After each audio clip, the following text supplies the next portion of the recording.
Oh God, baby, I forgot to mention that. Today, you're right. Okay. Today has been absolutely phenomenal, and I want to say to all of the speakers, you've been fantastic. Dr. Davis, absolutely celebrate you. So proud to be here, and of course my wonderful husband. Just absolutely love him. And Marty, I've befriended you already to get that every morning. Coffee. Yeah, that coffee is gonna be better than the red eye. So I want to thank you. Had an opportunity to talk with Ms. Dr. Wilson, and I want to say this about her, and it caused me to gain a high respect for her. I didn't know who she was, but one of our members was in the hospital. She's the HR director over at the health department, licensing. But she came to the hospital to make sure that Tiffany was okay as an HR director. I'm 60 years old. I have never seen an administrator care that much about one of the employees, and I thought it was absolutely fantastic. And I gained the highest respect for Dr. Wilson. So I want to thank God so very much for you. Marty, I just met you, but you absolutely touched my heart, the young managers. I want to say thank you. When I worked at DCF back in 1984, 86, Carolyn became one of my favorite trainers. And anything she taught, I wanted to be in because she's an excellent teacher. All right, and so would y'all just give these ladies a applause? And so today I stand here too as a cancer overcomer. You all, the ones who were taught, really touched me. And you touched me in particular because you're going through stuff now, and you said that your body was lit up on the inside, so is your shirt on the outside. So, but what it represents is that there's still life. And as you was talking, I can just feel the life that God has given to us in this room. Yes. And I want to say, I didn't have breast cancer, I had thyroid cancer. Thyroid cancer invaded my body. It wasn't none of mine. And when I was sitting there, my husband and my baby sister, they were sitting there with me. And when the doctor said, well, I just want to tell you, it is cancer. And I said, who? Wait a minute. And today I would have had my leadership academy going on, but Dr. Davis was doing this. I have my dynamic duo who will be graduating. My class is going all the way down to 2 who gonna finish. And those 2, well, I got two who gonna finish. Stand up, Sister Portia, Sister Regina. We would have been in class today, but we brought them here, and they're here, and I guess the other, for whatever reason, but want to thank you all for being here, and I wanted to give that shout out to them, because we would have been in class almost getting ready to get out. We still have an hour to go, but I'm not gonna be an hour. Y'all give me about 10 minutes or 5 or something like that. I'm gonna be finished. But I had thyroid cancer, and those who know me, I love to talk. That is a gift that God had given to me. And I was sitting there with my husband and my baby sister, and the doctor said it's cancer. And when you hear that word, I don't care, 1st stage, 0 stage, 5th stage, you know, whatever, immediately a fear or whatever come over you. But as I look in this, as I sat there, we got in the car, I was like, oh wow, I'm gonna tell my mom. That was my #1 concern. How was I going to tell my mother? Because all of my mom's kids are her heart. And all of us think we the one, right? And so I figured, like, I'm the one. How I'm gonna tell her that I had cancer, because the only thing I could think about was, okay, I'm about to be out of here, right? So I sat in the car, everything was fine. My husband was like, everything gonna be okay. I'm like, okay. Then I was wondering, how's Carolyn and then Ned, and I started thinking about how people gonna live without me.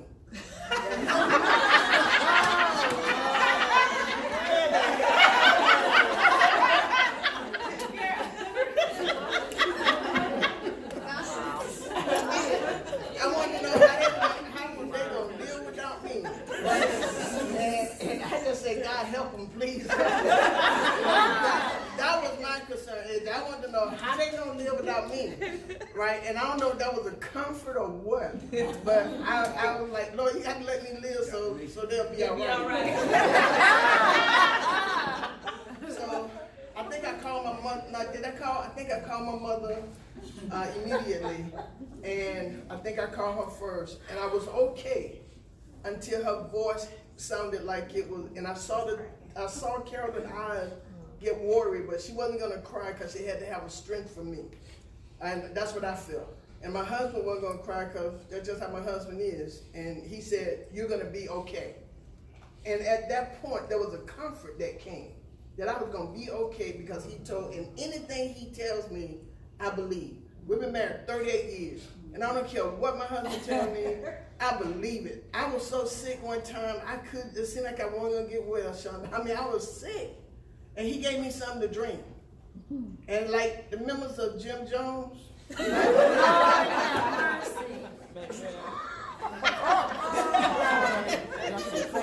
I'm like the members of Jim Jones, I was here. And later on, I asked him, "What did you give me?" He said, "Tame." So, but I felt like because he said it, I was gonna be okay. I cried, I think, one time, and that's when I heard my mom's voice sound like it was trembling. And I think the people around me built up a strength not to worry. And I cried. And then I said, "You know what, Lord? This is what I believe is in this room." I said, "I'm gonna be okay because you're greater than cancer." Yes. And that's what I started believing, that God is greater than cancer. And the scripture that helped me get through was, "Greater is he that is in me than that cancer that has taken an invasion on my body." And what I decided to do, and I was just telling Jessica, I said, I think I felt all of those emotions except guilt. I never felt guilty. I felt like I had to go through this for whoever I had to go through it for.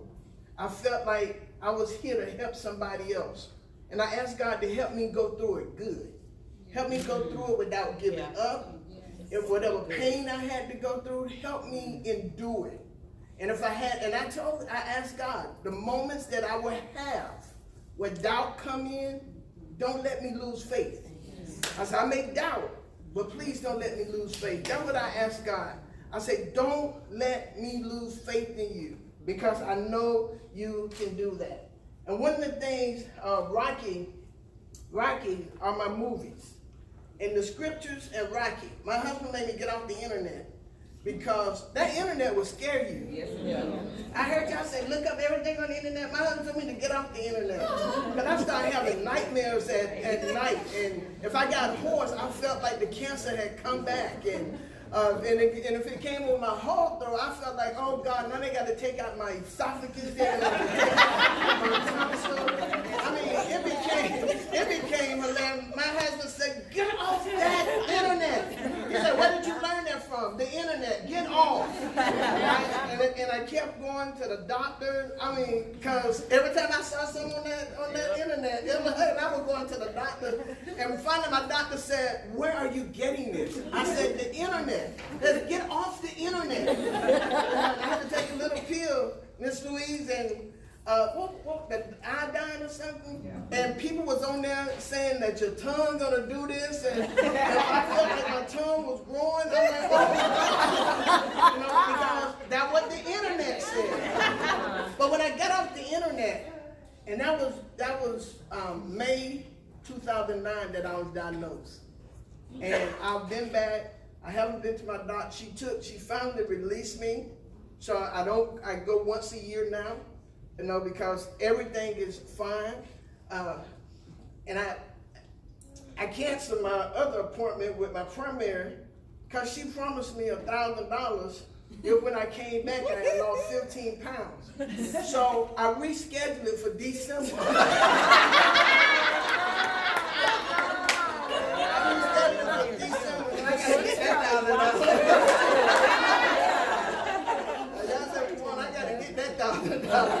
So, but this is what Rocky said. He said, champion was once a contender who refused to give up. I think everybody in this room who have experienced any type of cancer or any type of disappointment or any setback, we were once a contender. But we're here today, and it says that we're a champion. We won. Regardless of what it looked like, we have beat so many odds. We have overcome so many obstacles. We have overcome the fear. And so we have to agree that, like Rocky said, and I'm a Rocky Balboa fan. I love all the movies. And if I have a remote and we go by, I see Rocky 3, my husband say, I knew you were going to stop. You know, man, you're a prophet. We're going to watch Rocky one more time. But I've heard it up here. How do we train to win? We fight. We practice. We overcome. We have spotters. We have people in our corners who tell us, keep fighting. Keep fighting because you're going to win. They say, go in one more round. When you don't think you can, that's what makes all the difference in the world. You got to show up one more time. I believe that if nobody else show up for you, you got to show up for yourself. And how do you do that? You got to fight with the end in mind. I don't fight because I have cancer, I had cancer, but I fight for every woman, every girl that I need to let them know you're a champion. Yes. That's why I fight, because I fight for the end. Cameron's going to be whatever she's going to be. An architecture engineer, a pharmacist, or whatever, she's going to be great. And who is she going to have in her corner? She's going to have all of us in there saying that you're going to fight one more time. We got to show up. As I bring this to a close, when the spies went over to the promised land, Pastor K. Park, they went to the promised land. Then they brought what he promised back in their hand. They had the promise in their hand. And they said, we look like giants to them. We look like grasshopper to them. They're giant. We can't win. But only 2 people saw the victory and saw what they can do. I ask you to look at yourself and say, you know what? I am the promise. And I can win. And I've already won. And it doesn't matter what you feel like or what you go through. You got to know that you win. Okay? If nobody owes nobody nothing, nobody owe you anything. You owe your own self. And so as I bring this, and see, I'm giving y'all, that's just 7 minutes. I'm giving y'all some time back. So I know I'm going to have to pay me the whole amount. Don't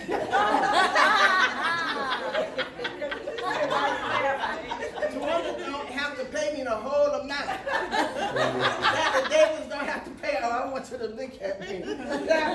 But this is the thing. I want you to see yourself on the one way. The Lord gave this to me. I asked Priscilla to move that because this is what he showed me. Y'all, we're on the runway of life. Every last one of us. We're on the one way of life.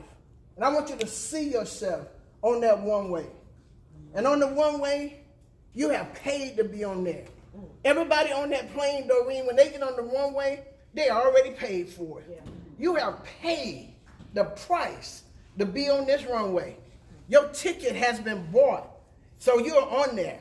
The runway, some thought, even you thought, you weren't going to get there because of cancer or whatever other difficulty you've had to face in life. At one time, you did not see yourself there. But today, I want you to imagine yourself on that one way, sitting in first class, waiting on the waitress, the stewardess, to bring you the drink that you already paid for. You got to hear me tell you this.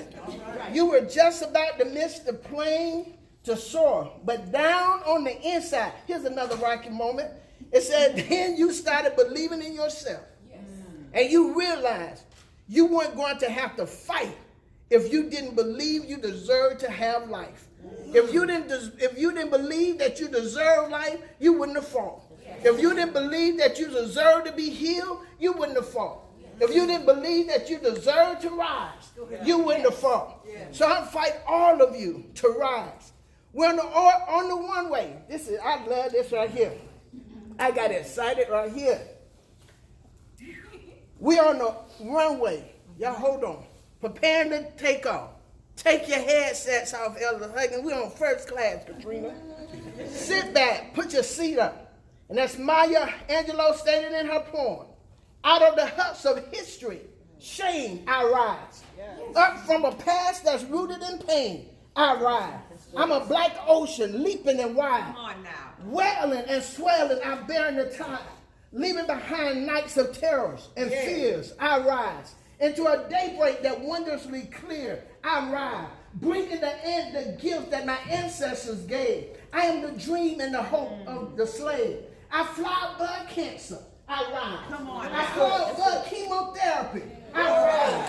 I fly above radiation, I rise. I fly above fear, I rise. Cancer, I rise. Cancer, I rise.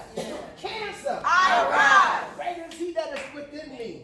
My God is the God that healeth me. I shall live and not die. I fight and I win. Because I rise. Yes. I rise. Yes. I rise. Yes. I fight. I win. And I rise.